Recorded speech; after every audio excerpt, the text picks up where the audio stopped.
కాకినాడ జిల్లాను మాదక ద్రవ్యాల రహితంగా మార్చేందుకు ప్రతి ఒక్కరూ దృఢ సంకల్పం చేపట్టాలని జిల్లా కలెక్టర్ మన్మోహన్ నగిలి ప్రజలకు పిలుపునిచ్చారు. యువతను సమాజాన్ని నిర్వీర్యం చేస్తున్న డ్రగ్స్ నిర్మూలనపై జన చైతన్య కార్యక్రమాలను వివిధ ప్రభుత్వ శాఖలు, విద్యార్థులు, పుర ప్రజలు భాగస్వామ్యంతో నిర్వహించారు.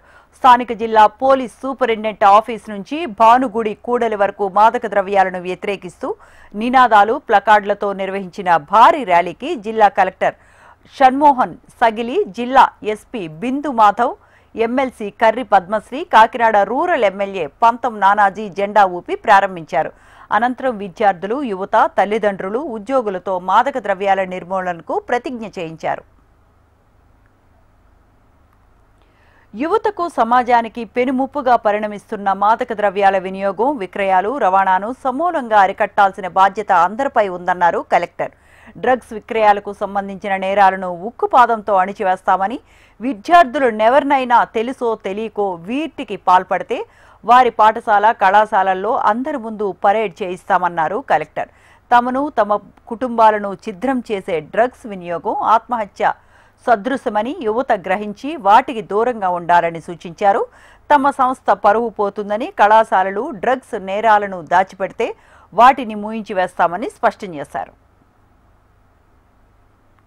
యువత డ్రగ్స్ కు బానిసగా మారితే దేశ భవిష్యత్తు ప్రమాదంలో పడుతుందని, ప్రోద్బలం వల్ల కానీ, సరదాగా కానీ ఎవరూ వాటి జోలికి పోవద్దని ఎస్పీ బిందు మాధవ్ కోరారు.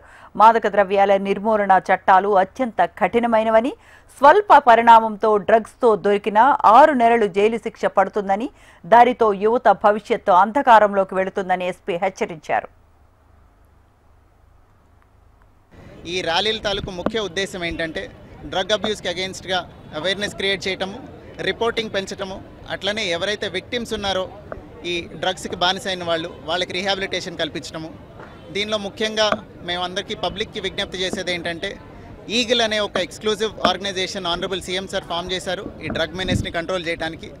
వాళ్ళ అహర్నిశం దీనికోసం కృషి చేస్తున్నారు. వాళ్ళకి సపోర్ట్గా పోలీస్ డిపార్ట్మెంట్ ఎఫర్ట్స్ కూడా కాంప్లిమెంట్ అవుతున్నాయి. వాళ్ళు 1972 అని ఒక టోల్ ఫ్రీ నంబర్ స్టార్ట్ చేయడం జరిగింది. అలాంగ్ విత్ రెగ్యులర్ పోలీస్కి రిపోర్ట్ చేసే నంబర్తో పాటుగా ఈ 1972 పబ్లిక్ అందరూ తెలుసుకొని ఎక్కడైనా కానీ drug consumption, trafficking or sales, ఎక్కడైనా మూవ్మెంట్ కానీ, సేల్స్ కానీ, కన్జంప్షన్ కానీ ఉంటే దయచేసి రిపోర్టింగ్ పెంచితే కనుక ఈ డ్రగ్స్ మహమ్మారి నుంచి మనం బయటపడతాము. సెంట్రల్ గవర్నమెంట్ స్టార్ట్ చేసిన నషాముక్త్ భారత్ అభియాన్ని ముందుకు తీసుకెళ్లడం కోసం ఇవాళ ఈ ప్రోగ్రామ్ చేయడం జరిగింది. ఈ ప్రోగ్రామ్ నుంచి వచ్చే అవుట్కమ్ ఎక్స్పెక్టెడ్ ఏంటంటే Kakinada district should become drug free in the four. గత 5 ఏళ్ల కాలంలో ఆందోళనకర స్థాయిలో సాగిన గంజాయి, మత్తు పదార్థాల నేరాలను అదుపు చేయడంలో పోలీసులు చేసిన సేవలను ఎమ్మెల్యే పంతం నానాజీ ప్రశంసించారు. డ్రగ్స్ గురించి తెలిసిన ఎవరైనా వెంటనే సమాచారం అందించి పోలీసులకు తెలియచేయాలని ఆయన కోరారు. డ్రగ్స్ వాడితే కఠిన చర్యలు ఉంటాయన్నారు. విద్యార్థులు, యువత డ్రగ్స్ బారిన పడి జీవితాన్ని నాశనం చేసుకోవద్దని కోరారు. గంజాయి పెద్ద ఎత్తున గత 5 సంవత్సరాలుగా గంజాయి అన్నది ఒక కామన్ వ్యాపారం కింద తయారు చేసేయడం జరిగింది. గంజాయి అన్నది మామూలుగా ఒక కాల్గేట్, సోపు, పేస్టో డిస్ట్రిబ్యూషన్ ఇస్తాం కదా, అంత నెట్వర్క్ స్థాయికి దీన్ని ఈ జిల్లాలో పెంచుకుంటూ పోయారు. అంటే ఒకరి దగ్గర డిస్ట్రిబ్యూషన్, సబ్ డిస్ట్రిబ్యూషన్, అట్లా ఇక ఈ కాలేజీ నాది, ఆ కాలేజీ నీది, ఈ కాలేజీ నాది అన్న స్థాయికి వైసీపీ టైంలో జరుగుతూ ఉంది. కానీ గత 1 సంవత్సరంగా దీని మీద ప్రభుత్వం పూర్తి స్థాయి చర్యలు తీసుకుంటూ ఉంది. పెద్ద ఎత్తున ఎక్కడికక్కడ పట్టుకోవడం జరుగుతూ ఉంది. దీన్ని కొలుకు తెచ్చారు, కానీ ఇంకా కొంతమంది యువతలోనే అక్కడెక్కడ చాలా ఉండిపోయింది. దాన్ని కొంచెం ఫ్రెషేజెస్గా తీసుకుంటూ ఉన్నారు.